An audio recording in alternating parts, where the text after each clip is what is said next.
We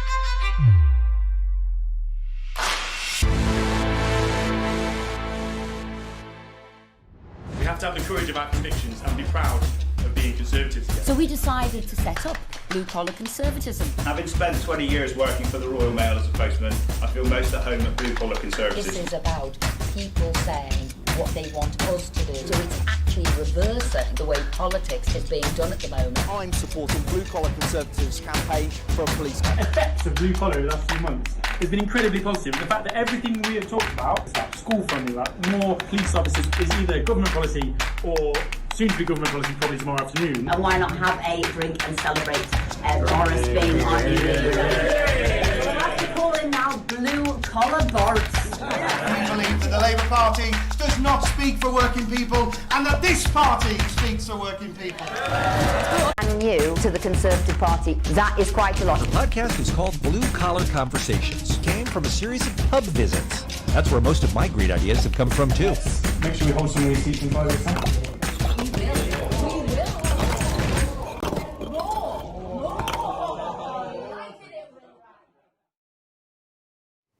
Today is day 5, our final day of our Blue Collar Conservatism Conference. It's all about social mobility and the self-employed. And we'll be joining our brilliant mayoral candidate who talks us through what life was like growing up in London. We then go across to Essex to meet with local lad Done Good, who tells us all about why he set up his own business. Our debate today is with Forgotten Limited, people who feel they've fallen through the cracks and haven't had any government support for their business. So we'll be talking to the Chancellor to say what can he do to support these businesses. And don't forget, we'll be live with you and your opinions.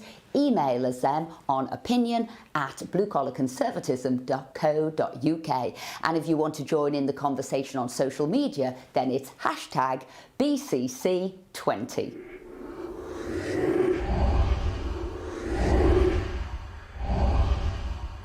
Whenever I heard the word social mobility, what it means to me is access to opportunity, to make sure the poorest people can have the same outcomes as the richest people.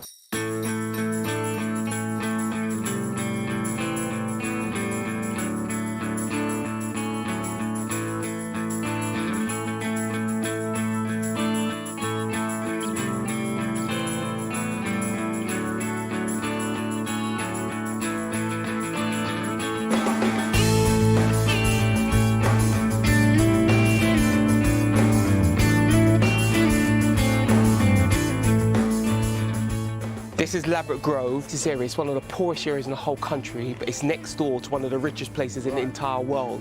So just up the road is Holland Park. So in a way, you've had this golden shadow to worry about. We're all struggling, and you're wondering why we don't live that way. And there's a journey to there, isn't there? There's a social and personal route to get to that place. Some people want to, some people don't. But I think having the freedom to make that choice, having the opportunity to make that choice is important, and that's what makes Britain special as to other places in the world. You could make that choice and you could go on that journey, but not enough people make it. And I think the duty, the journey and the job of the Conservative Party is to make that journey much more possible, much more regular, make it happen all the time, let people believe their children can actually do that, instill the ambition to do it as well.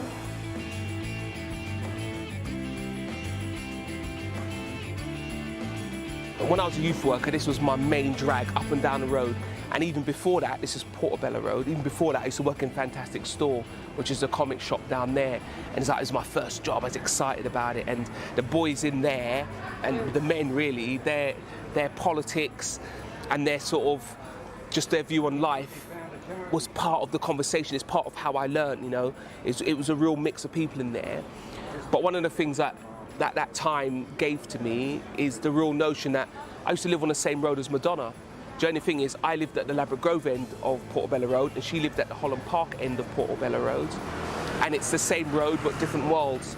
And I wanted to hustle along, but more importantly, I wanted to take my community with me. It's one of the big reasons I did youth work, because I wanted to get those young people to have my ambition, to have an ambition, and you know, and I wanted to help them avoid the potholes or sometimes coming from a poorer, struggling area.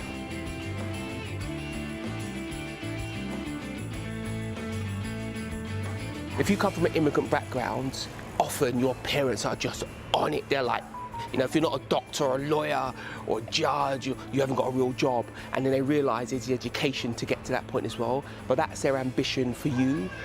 What I want is all British children to have that ambition for themselves, and then there be an actual clear route to deliver it. That's how you transform a country. I want my children to live a life where they don't need the government. You know what I mean? I grew up, I needed free school meals, I needed to be housed. Let's make sure as many people as possible don't need that. What they need is a big economy that works, fair laws, opportunity in education. Let's give opportunity so that people don't need so much welfare. Those who do need welfare, we should give it by the bucket load, but the job is to minimise the amount of people who need welfare.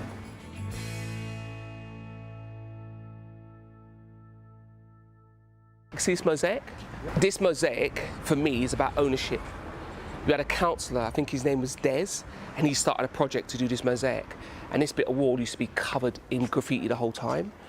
So what he did, he started this project, and everybody would come past on the main road and break a few tiles with this like plier thing. And then the kids did all this, they stuck it on the wall. Immediately the graffiti stopped. You know, it just brightened up the area a little bit, and people felt ownership. And that's why I'm big on letting people have some stake in their area, have some ownership. Let them, you know, people who feel a sense of ownership will develop an ambition. They'll try to develop wider understanding, and they'll look after what they have. It's when people feel like everything they own is somebody else's, so they don't actually own anything, then they don't treat it with the same level of respect.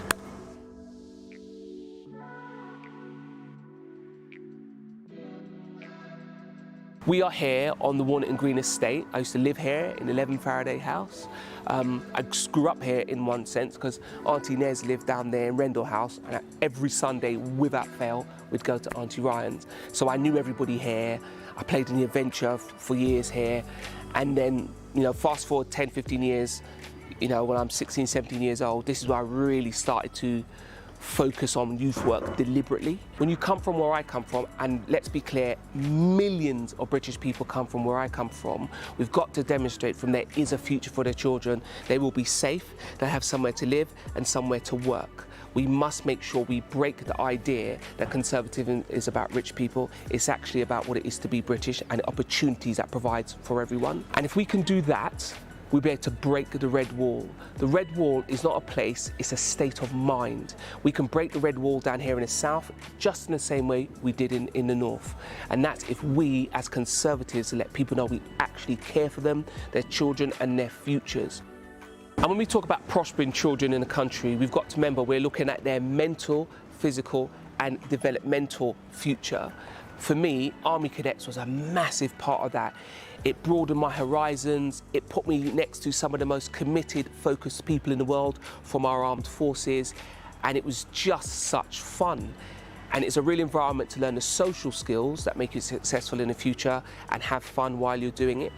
And the biggest thing I took away from Army Cadets was the notion of self-control, self-belief and self-worth. If we can give that to the young people of this country, we'll be doing a good thing for all of our futures.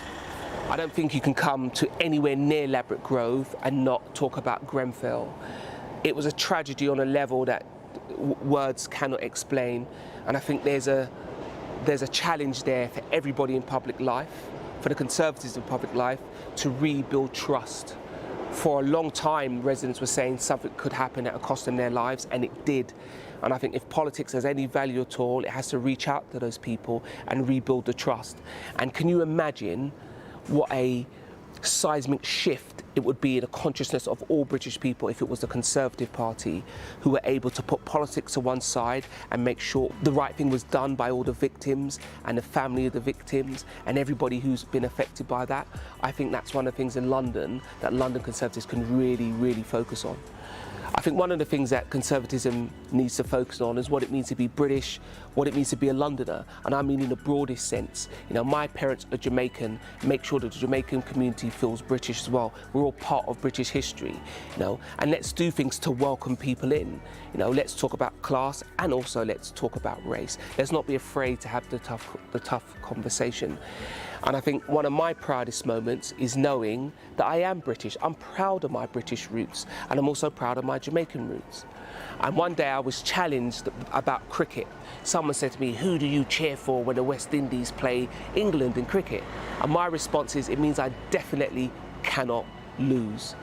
This nation has had an international past, certainly will have an international future, and it relies on ordinary people like you to make ordinary people like me feel welcome.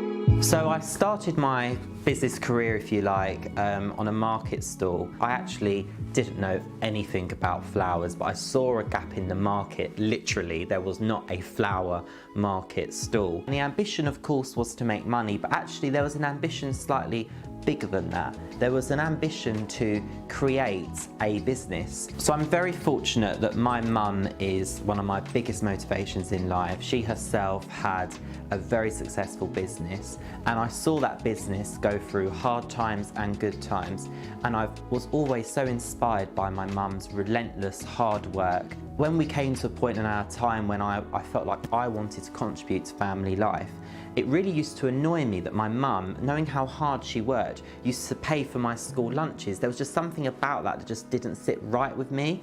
And I thought, you know what, it's £5 a day. I'm going to try and do that myself. I'm going to try and pay for my own school lunches. I was walking through the market one day and I was talking to my mum about, you know, what could we do to bring a bit more money in? What could we do? You know, there must be something. And then I remember walking through the high street and seeing someone with a bunch of flowers and looking around thinking, oh my goodness, there is not a flower market stall. And I quickly Googled it and I was looking and I said, Mum, I found a wholesaler. And she was like, Jamie, look, we don't know anything about flowers, come on. And I thought, well, no, actually, I'm going to learn about it. I'm going to find a way of making this work, because once I had that idea and that vision, like I could see myself standing next to this flower market store, even though I didn't know the name of any flowers at this point in my life. Then I found a supplier, and I remember turning up to this supplier's, and the lady that greeted me, I was so young at the time, and she said, well, you need to provide me with your business bank account statement, you need to provide me with business cards, you need to provide me with a letter from another supplier. And ironically, I just had all of that to hand because I'd been to Vistaprint and I'd gone and got some business cards made. I had a receipt from somewhere that happened to have flowers on it, and I was able to get myself a wholesale account with one of the UK, in fact, one of the world's largest flower wholesalers.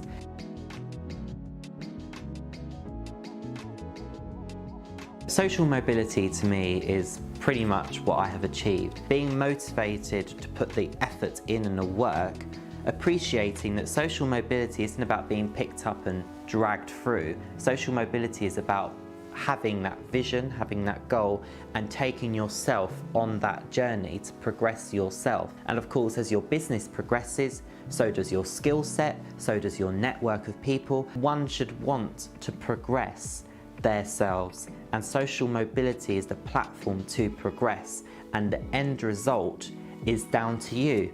You choose when you stop. It's also a collective responsibility for us as communities, as business leaders, as entrepreneurs, as enterprising individuals, to support one another. Because I have this saying, and I say it to my mates all the time, it's only fun if we are all winning. And I really do wish that more young people had that exposure to aspiration and opportunity. School is a fantastic place for this to be done, and school for me was where I started my business. I started my business from my PE kit in my PE bag when I was selling sweets, and by the way, teachers were my best customers, that's for sure. And that aspiration to achieve more and to grow grow. To this day, I still have that feeling and that ambition. And to me, social mobility can be achieved when everyone gets that opportunity to understand how it works. I have found out for myself. But think of how incredible our economy could be and how incredible and successful our communities could be if everyone was given the opportunity to know how to do it. This is an opportunity if you want it. We are a broad church, whether that be us as blue-collar Conservatives. We believe in giving everyone a platform to do whatever they want to do. Life shouldn't be the postal sorting room. You're in there, you're that postcode, you're there. And actually, many people looked at me, particularly at the start of the coronavirus when I opened my second shop, and they said, "Why are you doing that? Why are you opening a shop? That is such a risk." Why have so many people not got a risk appetite? We breed people fear that business is dangerous, that business is too risky. Business is risky, but so is a job. The word realistic is one of the biggest pet hates I have. Would it have been realistic to stand at a market stall and think, you know what, I want to have a chain of 5 shops in 5 years? Was that realistic? Many people told me it wasn't.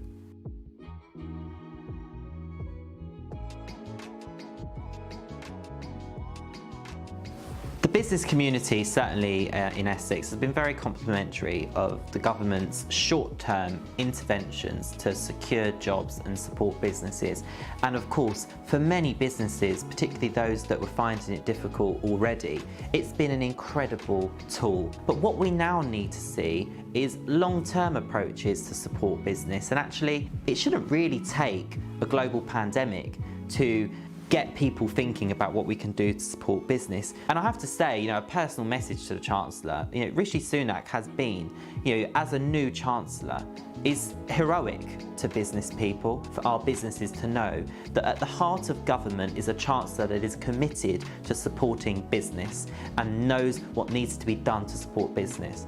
And so my words of encouragement to the Chancellor and my advice would be, we really long-term approaches, things like business rates, that for many businesses are the difference between being able to grow or not. Let's look at making the business rates holiday the sort of holiday that's a one-way flight and actually the sort of holiday that you don't want to come back from. Because I certainly think that one of the reasons why our high streets are struggling so much is because of costs. The cost of running a shop is huge. Business rates can be the difference between them taking an income or not. And we know that when businesses profit, when businesses have an income, when businesses are able to retain their profits, they can reinvest. And reinvest in profits increases economic development in so many areas.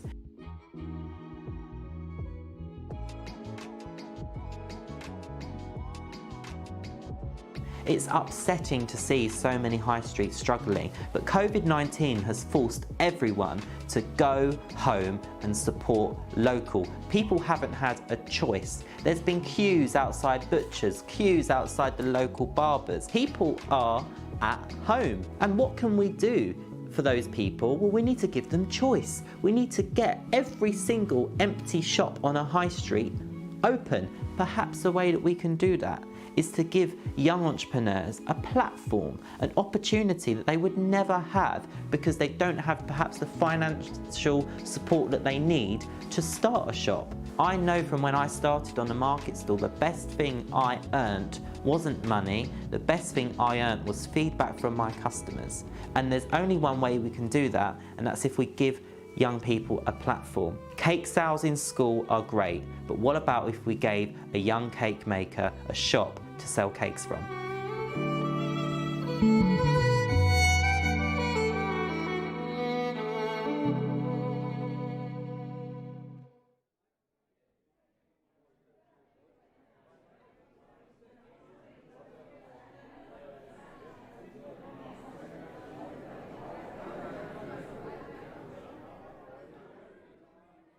Well, it's great to be here in Pineapple Dance Studio, and the woman who founded this, Debbie Moore, actually comes from Manchester, and she left school at the age of 15 because of whooping cough, and she doesn't have an O-level to her name, and yet she became the first woman in the UK to set up a public limited company, and that was in the 1980s. And I said to her, who were your role models? Who were your female role models? And she said at the time there were only 2 women who she'd see on TV, and that was the Queen and Margaret Thatcher, and she said both of them became her role models. And it was the time that a Conservative government was in and really pushing the self-employed, the self-starters, the business people. And that, to me, is what the Conservative Party is about, and partly why I am a Conservative, to support aspiration, to support social mobility, to support setting up in business. But COVID has knocked us all off course and has stopped many businesses doing what they need to do. And how do we get people back on track? Some people will say that the government has put in a lot of support, £300 billion, whether that was furlough, whether that was bounce back loans, whether that was even Eat Out to help out. A lot of money has gone out there. But you know what?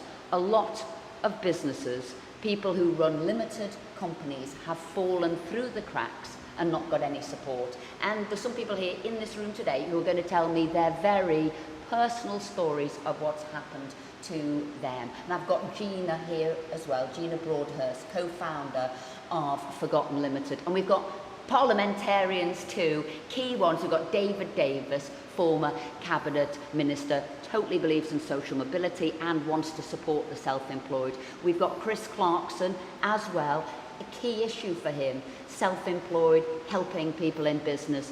And behind him, James Daly, who's got his own business too. So why it's so important to the economy, to the country, and to people's livelihoods. So I'm going to first bring in Gina Broadhurst, who set up Forgotten Limited. Why was that? So my husband and I run a small limited company, and when lockdown happened, other than furloughing our staff, we realised that there wasn't much support available for our business. So we went to social media and looked for empathetic network of people, business owners like ourselves. And I very quickly connected with a lady called Philippa, who had founded a private Facebook group, and that became the Forgotten Limited campaign. We decided to lobby and advocate for business owners across the UK, for limited companies, and that became the campaign. And it very quickly snowballed into being thousands and thousands of people on different social media platforms. And that's been rolling since April. And how many people then do you think have fallen through the net? How many people are you supporting, or how many do you think have gone without support? Well, there are 2 million limited companies actively trading in the UK today. So for Forgotten Limited, it's 2 million companies. And small and micro businesses in the UK employ up to 7.5 million people. So it's a lot of employees, jobs depending on small business. And we believe that when you look at things like the supply chain, small business really is at the heart of everything. You know, we make the products that people buy, we create the jobs that people work in, we supply big business. We're an essential cog, I guess, in the British economy. So there's millions of people that are going to be impacted by this. And we quickly discovered when speaking to all of our members, there are lots of different reasons why people have fallen through the cracks. But predominantly, there were a significant number amongst us who had received little or no support at all, no financial support. We run a catering company called Corporate Catering, and we're based in Ivor in Buckinghamshire.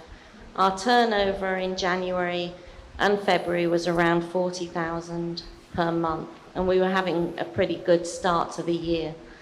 Come March, and the business went completely because offices closed. We specialise in high-end corporate food, delivering training lunches and board meetings, etc., all over the Thames Valley corridor to companies like Boeing, Adobe, people like that. So we got a shock. We employ 7 people, 8 including my husband, who is the director. And we immediately contacted our accountant, who is very, very good, and he told us that when Rishi had announced everything that was happening, that it was looking like we were not entitled to anything at all. He did send us links for the grants, etc. But he said 95% of his clients were affected because they were limited companies and they were drawing dividends as directors for payment. We were really lucky because a charity called Meals for the NHS reached out to us, and we started to do meals, packaged meals for the frontline workers for the first 3 months. So we delivered over 5,500 meals to hospitals, to the people on the front lines. So for that first 3 months, we were able to cover our overheads, like our vehicle leases and other things. So can I jump in, and am I okay to say this, but you went from £40,000 a month to pretty much zero a month. It was zero. It was zero a month. My goodness, that is some turnaround, isn't it? That's going from paying for 8 members of staff to zero money coming in, and thankfully a contract came in there. Now you've managed to furlough all your staff because you've paid them PAYE, but what you did as owners, you had some money going through PAYE, but you paid yourself, was it in dividends? Yes, dividends, and we also had the minimum amount that goes, we paid ourselves £600 a month through pay as you earn, but you're not allowed to work if you're furloughed, and as a director you have responsibilities.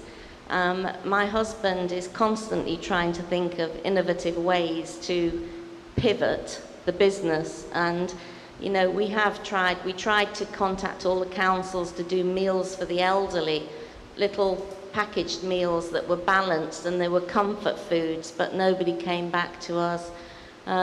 So I'm supposed to do the accounts, and I was supposed to do a VAT return, but at the end of Meals for the NHS, July and August, our income literally was zero. So we're told to get a bounce back loan. Our accountant said, you know, you better get a bounce back loan. We got it, but then he said, it has to be spent on the company. It can't be spent on yourselves to support yourselves. We're lucky we had some savings, so that's kept us going for a little while. But I think going back to David's point, when people pay dividends, it's not so that you're squillionaires and living, you know, this wonderful life. Was it because you didn't know what you would earn a year, and therefore you put money back into the company, you paid your staff, and then to balance up at the end of the year, you took money through dividends? I just want people to understand that you're keeping people gainfully employed, you've got a business there, you're trying the hardest you can do, you're doing things as prudently as you can, you're doing the accounts. If you're a limited company, you can only take money out of the company if you've made a profit. And so you can't take a salary every month when you don't know what your profit is. And a lot of businesses like ours, I mean, we're corporate, so in August our sales go down. And at December we close for 2 weeks after Christmas because officers mainly, they take their holidays. So we take a minimum amount to live off, and then we draw the rest in dividends so that we don't break the law. You're not allowed to take money out unless it's profit, otherwise you overdraw your director's loan account and you can be in trouble for that. So, but there's one other thing she said, and it's this, you talked about now you're spending your own savings. And remember I said before, a lot of companies are not going to restart. I mean, one of the reasons is, you know, when you start up in business, very often you've got to have a bit of a pad to start your working capital, get on with. And frankly, quite a lot of small companies are gradually losing their working capital as they try to stay afloat. So it's a really important element of this. The fact is, you are being forced to reduce your savings and therefore your working capital, and therefore you make your chances of survival afterwards lower, even if you do get going again. But I don't know if everybody really understands the unique nature of the people who set up a business. So first and foremost, you've looked after your staff, you certainly have, they're all furloughed, but you always took the risk as the people who went out there and did it. It's just a unique, I think it's a unique characteristic or trait of people who set up small businesses. So they'll say, well, I'll pay myself last and I'll make sure everybody else is fine. I think we've got to make sure going forward, how do we support you? What do you think, Lindsay, you think we need to do going forward? How could we support you to make sure that a little company like yours employs 8 people, will still be there employing 8 people in the future, because jobs is going to be a vital part of what we need to keep and grow going forward after the autumn?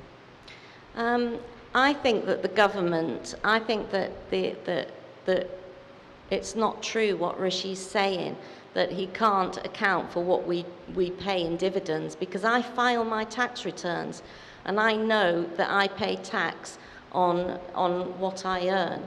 So I think that the accountants can verify that, can clarify it. The accountants audit and etc.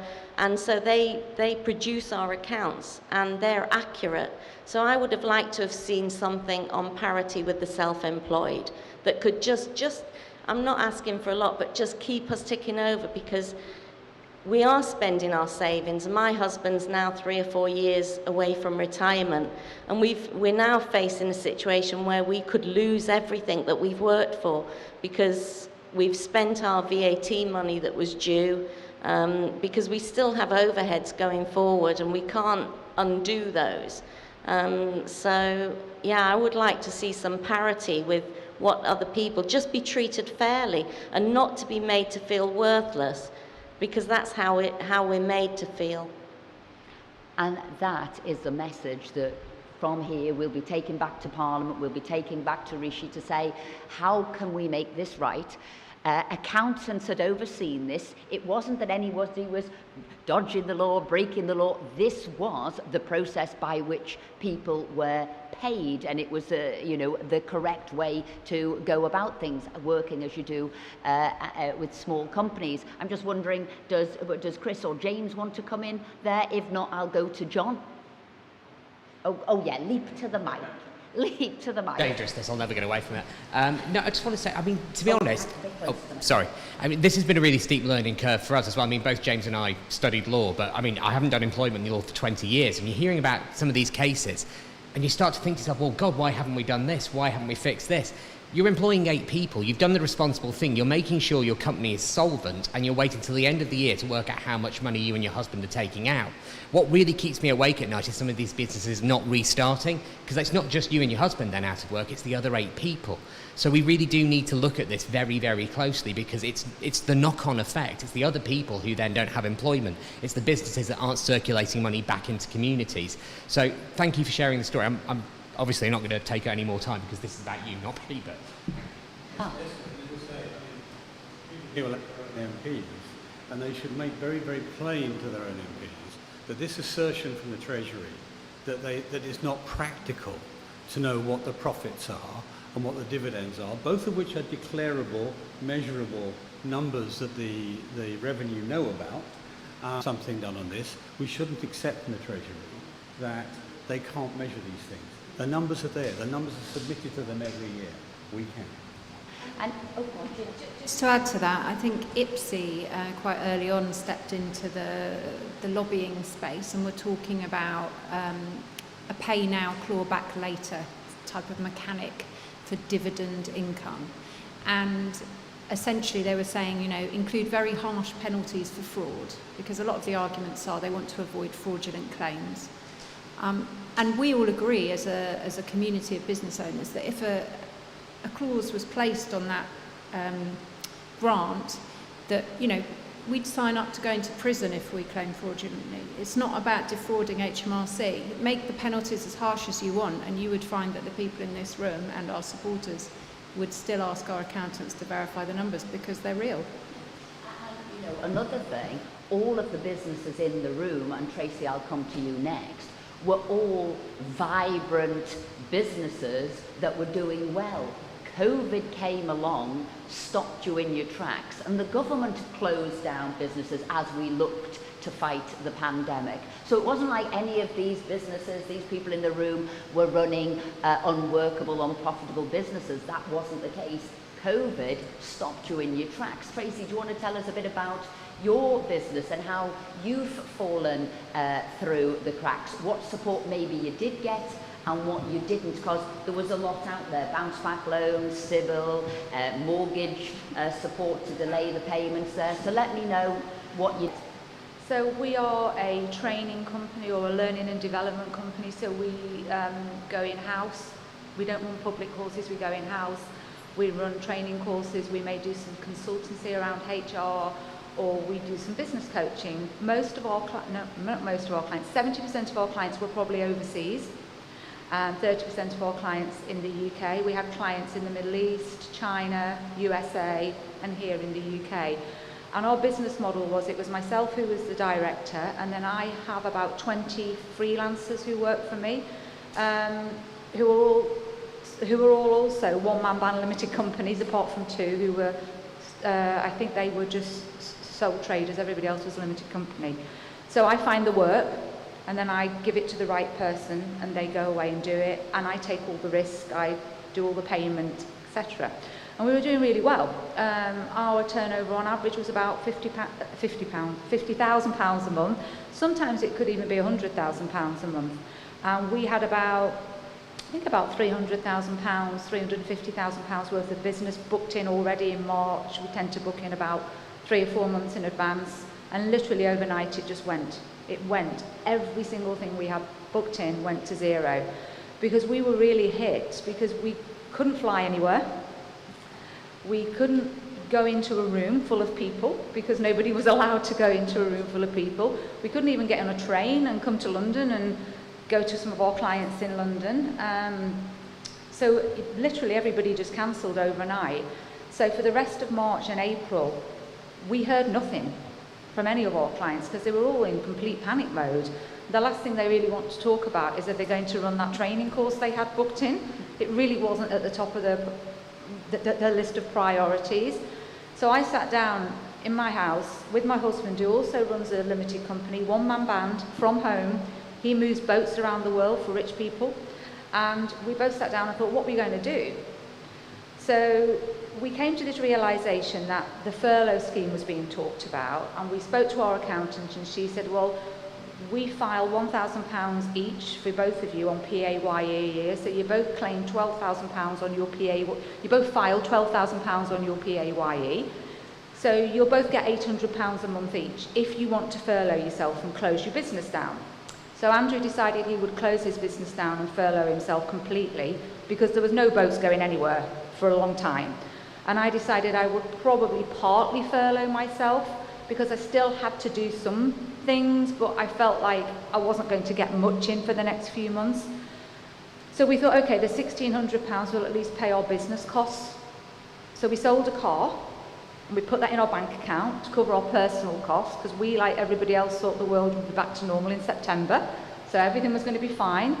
And then when it actually came out and we looked at the furlough scheme, we couldn't even claim the furlough scheme, neither one of us, because our accountant files our RTI, our paperwork for PAYE, and she filed it on the 23rd of March. And Rishi put the cut-off on the 19th of March.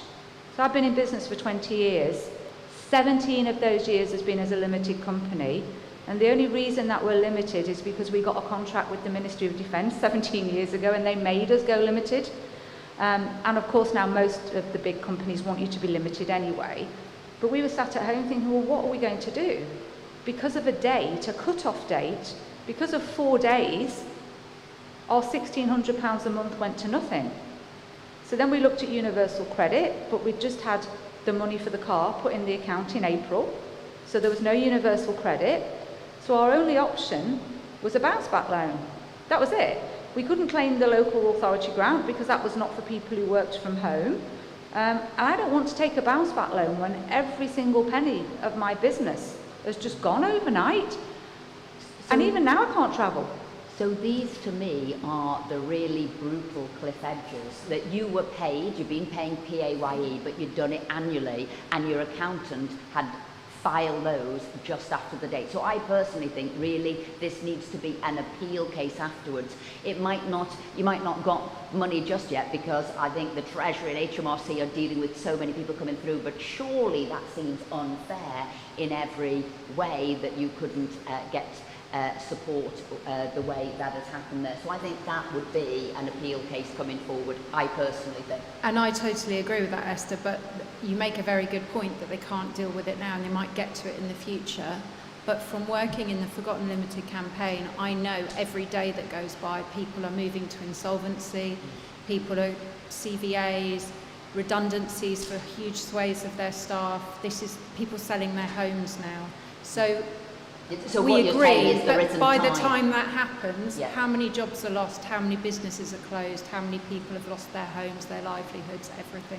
And I guess that's where the bounce back loan maybe came through. And remember, there was a discretionary grant, but I don't think that was as discretionary as people might have hoped. I've heard so many different tales from across the country. I know we as MPs, I know I wrote and I said, can this be for people with rateable values over 51,000? Could it be for people working at home? Could it be for people who were in a serviced office? And they said yes, but it seems to me different people have had different support. So I think we need to make sure that we do more for the likes of you, again, helping and supporting and employing so many people in your local area. I'm going to go to John next, a very different business. Who'd have thought it, a stand-up comedian? I don't mean that by looking at you. Who'd have thought it, a stand-up comedian? But again, totally different job. We're all 60 million people. We all do different things and earn our money in a very different way. The Tory party is meant to be about choice and fulfilling your potential. So what happened to you, John? Well, for 37 years, I've been a professional comedian, unlike my MP who just does it on an amateur basis. I am a limited company, paid annually dividend. I was earning £150,000 a year. Fortunately, I had a little PAYE, so I've gone from £150,000 a year to less than £150 a week. I can cope with it. I think you've only got to look at me to know I'm not going to starve. But my wife is also a limited company. She's a theatrical agent and she receives nothing. She works 16, 17 hours a day and absolutely doesn't get not one pence. It's really difficult, you know, I mean, not through no fault of our own. We're in the corporate event business. I've actually performed a couple of times at Conservative Party dinners, conference dinners. But this is the first time ever that I've been okay, but work has phoned in sick. So it's been really difficult, but I think at my age, I'm a little bit old to have a gap year. I just need to get back working. I need to earn money. I need to be able to ply my trade. And I think, as Mr. Davis said so brilliantly, certainly with me, it's not even the money. It's the principle. Why are we being punished, if you like? Why are we entitled to nothing? It's just absolutely ridiculous. John, you said something there, and that's why I love comedy and comedians, because you can actually see the humour in the real dark times, and pertinent and funny at the same time, which was, I'm healthy, but work called in sick. And that is what happened. The work overnight, government said, close down, shut down, pandemic came here. What do you think government could be doing to help you? What do you think they need to do? And is there any of the support you've taken? Have you delayed mortgage payments? Is there anything you've used that's worked? Anything that was on offer for us, as I say, I get a little bit of PAYE, but everything else, so we've not taken that on. I just don't understand that, and I do sympathise with the Chancellor. As Mr. Davis said, initially, there's no book to look at what we did last time over this. Initially in March, he's had to make a quick decision on all these kind of things. But surely 6 months have gone by now, and he can see that people have fallen through the cracks. I think a much fairer system, of course this is with hindsight, would be if he'd have given everyone across the board for £400, £300 a week. Certainly with those limited companies, he should give everyone a grant. I work from home, my wife works from home, so we're not able to get support from the local council with the grants. A discretionary grant, my local council almost hid that and just kept it going for just a couple of weeks, you know. It's just the unfairness of it, and it's, you know, it's not, to me, I know we're here for the Conservative Party, but it's not about right or left, it's about right or wrong, and it's just not on. And I think what Rishi did, and I think the government has done, but it needs to continue doing, is, as it's asking business to pivot and look at new ways of doing it online, looking for a new market, we going forward should be able to say, what can we do next? We helped those people out originally, but what's next? So you might have found the smaller pubs, hospitality, got money from the grant initially, but the bigger ones who had rateable value over 51k didn't, so the Eat Out to help them. So I think we've got to say the support shouldn't be over yet. If you still having to keep your business closed, if you still can't work, what can we do as a government to support those people who've kept going, didn't want to take on debt? And that's another thing, if you're a Conservative, to be fair, you don't want to take on debt, and not if you don't think you can pay it back. You want to earn and not get in debt. James, you're an MP too, or you're going to come to the... Yes. And you've run a company. All of these things people are saying. My wife and myself are both self-employed. I'm obviously employed now as an MP, but we've had our firm of solicitors for... My wife's been a partner there for 20 years. It's a firm of solicitors that existed before we took it over, rather than us founding it. We employ 15 people, and clearly in terms of the furlough scheme and various other things, it has been very helpful to us to keep people in employment. What I wanted to just touch on are two things, and one of the important things, I think, and it's a point touched on here, is where we go from here and where we sort of go back. Your point, really, and the points we're talking about, is a sort of retrospective scheme to compensate people for their circumstances. Now, that is one part of the debate, but the other part of the debate is no matter how much money the government gives to anybody, unless the economy is reopened, none of us are going to survive, and none of that investment into people's personal circumstances or people's lives is going to get us anywhere. Now, I think there's a big debate in Parliament regarding the COVID restrictions and how that impacts upon your trade. I agree with you completely that a government has to look at itself. If it is stopping people carrying out a lawful trade or a legal trade, which is essentially your points, my business continued. I'm a solicitor's firm because we were able, in a very different manner, but we were able to come through it. We've been lucky in that things like the stamp duty holiday and various other things have kept an income coming in. So I'm extremely lucky and extremely grateful in respect of that. But I think it's important that we listen to these stories. I think it's important that people are treated fairly, that we take these things back to the Chancellor. But we've got to work out where we go forward from here. You can't, if you want to start a business again, if these restrictions remain in place for 6 months, 9 months, the same thing as a stand-up comedian, where do we go from there? There has to be a realistic, and I'm sorry, I'm getting onto a different debate here, but that we have to have a realistic assessment of the risk of coronavirus and how that impacts on all of your businesses. And that's a big question mark after that. But unless we have that, unless the economy reopens, I'm the MP for an area where there are, and Chris is, for an area where there are currently restrictions in place, extra restrictions on top of the 6. So in Bolton at this moment in time, which is not my seat but is next door, but it's impacting my seat, pubs are being required to close by the state. The question is that at the moment, and I think the Chancellor's done a great job, and I'm not here to criticise him, but I'm just saying, I do not believe that if the restrictions were to remain in place in Bolton for months, then I think it's a payment of £1,000 every 3 weeks to the owners of that business. That's not going to keep the business in place. So this is an intertwined health and business debate. I agree exactly, but final point, Esther. everybody's circumstances are unique as well. You are talking, and I'm sure we've got a lot of successful people in this room. Other people's circumstances do not reflect what we see in this room. There are businesses that were failing. There are other circumstances. And so we have to find a scheme which can find the individual as best it can within a broader pattern of support.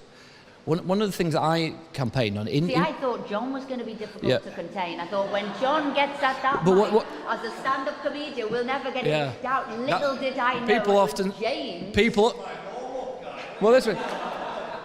often say I am a stand-up comedian, so it's fine. In Bury Council at this moment in time, so we're a small council, there is £10 million of unspent discretionary grant scheme money. So that is, again, somebody else said regarding, I disagree with the policy. This is the way it's been interpreted by a lot of the local authorities, that if you work from home, you shouldn't be entitled to a grant. If you've got an office in your shed, or you perhaps have got a beauty business or whatever it is, you have got to be entitled to that. Across Greater Manchester, that amount of money is probably well over £100 million that is sitting there that could be supporting local businesses and local business people. And I feel that we can point to that immediately and say that that's somewhere in my area, it's not going to cover all of these areas, where we can look and we should be thinking about doing that. The other thing is that there's always this answer about the government. Let's just get and David is right, the government are the backstop in respect of all of this. I, outrageous as I am, stood up at the start of this and said that my local council should borrow £10 million at least to create a fund to support people in the position that you're in. Now, my council and other local authorities, well, it's outrageous. How dare you ask us to take any responsibility for anything? But that would be a fund that's in place. My council has borrowed over £15 million to support Manchester Airport and the airline, the airline, the jobs that are linked to that. If they can borrow £15 million to support what that type of private industry, they can damn well borrow another 10 or £15 million to support all the directors of limited companies and other people that are within my seat. So Esther, although we always talk about the government, there are other people who can play their part here, and we shouldn't just excuse councils and other, should we say, stakeholders from complete responsibility for finding solutions to this problem. Brilliant. And I think, and we'll go, David, you come in next, and I think there's a couple of key things to pick up from that. The reason we've got this amazing array of different types of businesses in this room, it just goes to show how many different types of people doing their own thing there are, who might need support, who might not. You're quite right, other people could step in there. But how do we do it fairly? And I think the other key thing you said, and after David spoke, I'll bring in Abby, we need to get the work environment up and running and working and allowing people in, because Abby does science clubs and can't go into school at the moment. So you're quite right, there's lots of people being stopped, and that's what's happening. We're stopping people working because we haven't balanced up or done enough, maybe security check, whatever it is. We've stopped people working. So we'll go to Abby next, but first I'm going to go to David. Pick up the 2 points really here, that the politics of this, for the politicians in the room, will be easier if we can bring together the needs of the people who've been hit by this and the benefit they give to society in future. So I think there's going to be at least a dozen things we need to do from the next budget. But in addition to my dozen things, we ought to think about something like restart grants, probably based on previous revenues. If you're not a theatre, sorry, if you're not a theatre, which is not going to start for 6 months, I don't think, in most theatres at the moment. But if you are a business that's got a reasonable chance of restarting, a restart grant makes it plain. What you're doing is creating employment or recreating employment. What you're doing is providing a service again, and it makes it look less like charity or less like people asking for money that the public might not think they deserve. So we should think about that, guys. Presenting something like that to Rishi, restart grants based on your performance so far. There are other things people would say, whatever you do, do not put taxes up. So if you think you're going to put business rates up, if you think you're going to increase taxes, that will actually push us over the edge. We're just about holding on. We are the wealth creators. Don't do that. Maybe spend less on some schemes. I would obviously say get rid of HS2, but you know, different people. But again, that's a debate because it's all about prioritisation of spend. What can we? Where do we help people? Where do we support it? But if I go to Abby there, because you, as James pointed out, have been stopped from working, and we've got to get that working environment back up and running. Yes, we're very much at the beginning of our business journey compared to lots of the businesses here. So we've been going for about 3 years as a limited company.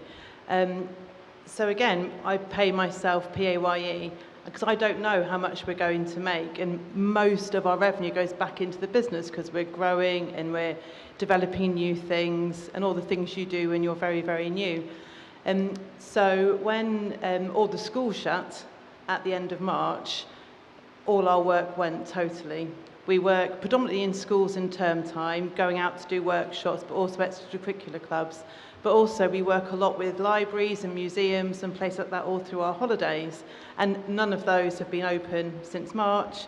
I don't know how many are going to be opening again in the future. So when it hit, we were faced with a real decision, really. I could have furloughed myself, but that would have meant totally ceasing the business. And that would have meant we'd have disappeared. We needed to keep our, presence up. We initially put a lot of resources online to try and help people suddenly faced with homeschooling. I was one of them. We had 4 at home, so that was interesting. And so we did a lot of that and aimed to keep our business up. And then we looked, we've got to pivot, that awful word that we've all been told so many times. And so we're trying to build now a new digital resource and things like this. But as a consequence, we've had absolutely zero support. I'm based at home. I have a franchisee who works in North Yorkshire. Unfortunately for her, she was an employee of mine, and then she took on the franchise, but last June, so she's fallen through the gaps as well. She's had no support either. And we're working really, really hard to try and create something sustainable should this go on for a really, really long time. I have taken a bounce back loan. I'm a former teacher, and a lot of the work I do is in public sector, so I'm really, really aware of how precious public sector money is. So I didn't take the full amount that we could, because obviously the risk is carried by the taxpayer, and we put that into the business. So at the moment we're on this, like a lot of people, on this tightrope of trying to create a new income, basically start a brand new business before the money that we had left runs out. And so now we're 6 weeks, it was 6 months. So on Thursday, it'll be 6 months since we last made any money in the way that our, in our, the way our business had run. We have tried lots of other things since then. But yeah, we're in real danger of not being able to sustain this for very much longer. And I guess another question I'd want to ask, maybe put your hand up, it could be easier. Having gone through all this, would you be self-employed business owners again, or would you say, do you know what, it really wasn't worth all the aggro and hassle, and I'd maybe look and try and find a job rather than being self-sufficient? Who would set up a business again? So you are basically entrepreneurial. When I said, what is that character type, would you do it? Because I think that's a big question to have as well. Is the age of the entrepreneur over? But not in this room. It is an addiction. Freedom is an addiction. Yeah. But getting our market up and running, getting those schools to open up and allow you to do your work. Yes, you're doing some online, not sort of working for everybody, but does for some, but not for everybody. Donna, can I come to you? Because again, a very different business. The beauty sector, and usually seen as one of the sectors that bounces back from recession. And now that we're all on Zooms and all everybody sees is a head and shoulder shot, we all probably need more facials and more makeup than ever before, even the blokes. Yes, I've been in the beauty industry for over 30 years. I started in beauty when we used to do the work experience at school, and you did a week doing whatever profession you fancied doing, and it was a massive passion of mine to stay in that industry all of my life. I sort of went to work with Steiner on Cunard on the cruise ships to do beauty therapy, and I saw the world. And the freedom, like David said, it is just amazing to have that freedom. So I did come back and start working for beauty companies. My passion is sales. So I work for a British company as an employed, and I realised I could sell these beauty equipment machines to salons and spas up and down the UK. So having done a few years actually being employed, I decided I was going to bite the bullet, and I knew I could sell, and I loved the sales, so I funded my own car. You miss out on holiday pay, pensions and all of that, but I knew I could do it. So about 20 years ago, I became a sole trader, and then I had my accountant, had a car, and then my accountant 3 years into that said, you need to go be incorporated. So for 17 years now, there's just me working for myself, but I'm obviously a limited company. Now, and I just want to clarify that so people watching know, this was through advice of accountants who look at what you're doing and say the next step for you to progress further is going to becoming a limited company. I think it was because probably as well my expenses putting myself on the road was 25 to 30,000 every year for my hotels if I was in London, for my car, obviously my fuel, my congestion charge, my parking charges, everything each month mounts up.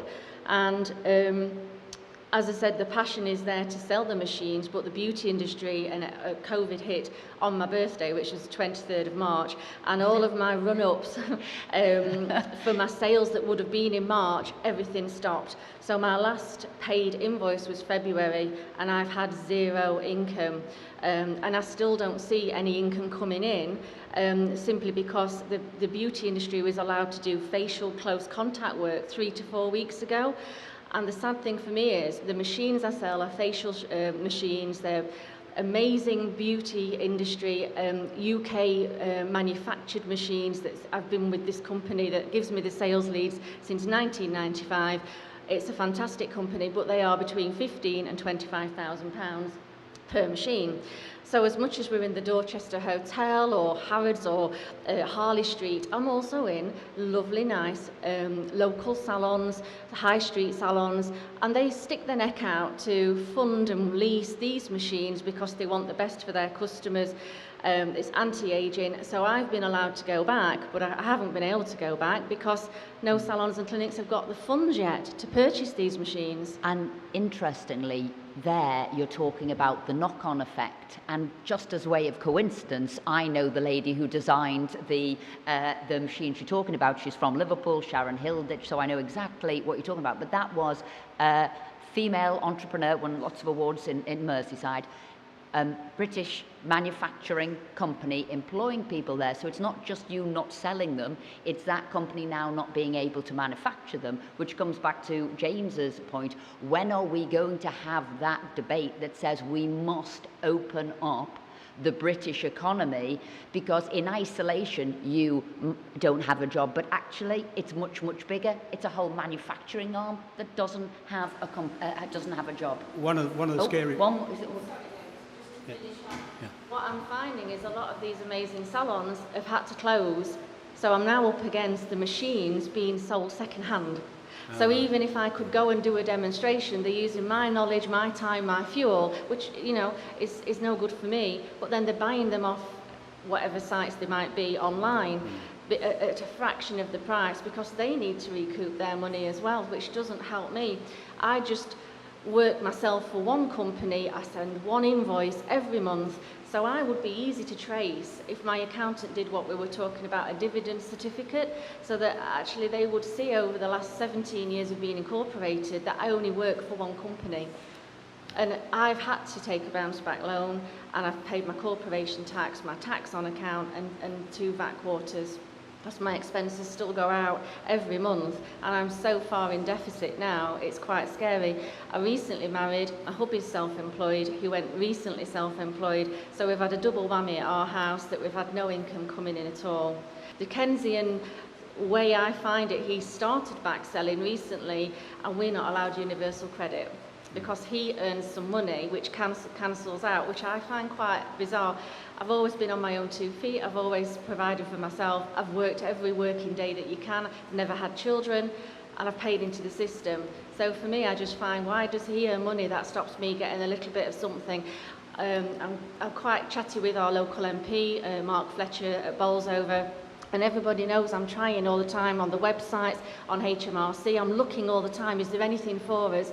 And it actually, it hurts your brain trying to constantly look for some sort of help, because now I'm in month 7 with no earnings or funding at all. Because apart from now debt that I've got with a bounce bank. Because you'd be looking for benefits now as universal credit, which sort of comes from the opposite direction. Which so is it awful. wouldn't be people for having savings, and it wouldn't be sort of if you've got other money coming into your house. But you've gone from having a wage to absolutely not having a wage. You've got all of those outgoings, and it's how do you cope? What is fair when you've been forced to close your business down? It was just a point that struck me when you were talking about all of the risks and, you know, no holidays and so on. And of course, one of the things the Treasury is talking about at the moment is for self-employed people putting national insurance up. And it's always been the way that, you know, a lower national insurance rate reflects the risk of what you're doing. And that's an argument we've got to have as well when the budget comes around. We can't have that happen. We really can't have that happen. As part of a rescue package for small business, which is something that Forgotten Limited are calling for, because there are so many people who have fallen through the gaps and haven't received a grant or haven't been able to access furlough, we've made some policy suggestions about how different way to skin a cat. How could Treasury support our segment that wouldn't rely on them paying against our dividends? Clearly, that would be our first preference. That's what we believe they should do. That's what the Treasury Committee believe they should do. But to date, there's no indication that that's going to happen. In fact, I'd say absolutely the opposite. So we've made some policy suggestions about how there could be a rescue package, and one of those 5 pillars of support would be around making it cheaper to employ people. Yeah. So increase the employment allowance, and increase the employer's next threshold. So we're talking about 12,500 for the employment allowance. You know, make it cheaper for Lindsay to keep those 7 staff in employment. You know, that's one obvious way that lots of think tanks and policy brains bigger than mine have said, you know, way to go. And I think an easy win at the moment. We would be people who say we've got to keep businesses going because they pay into the system that keeps the country going, that pays for the public sector, and we need people in work. So we would say keep taxes down, particularly any taxes that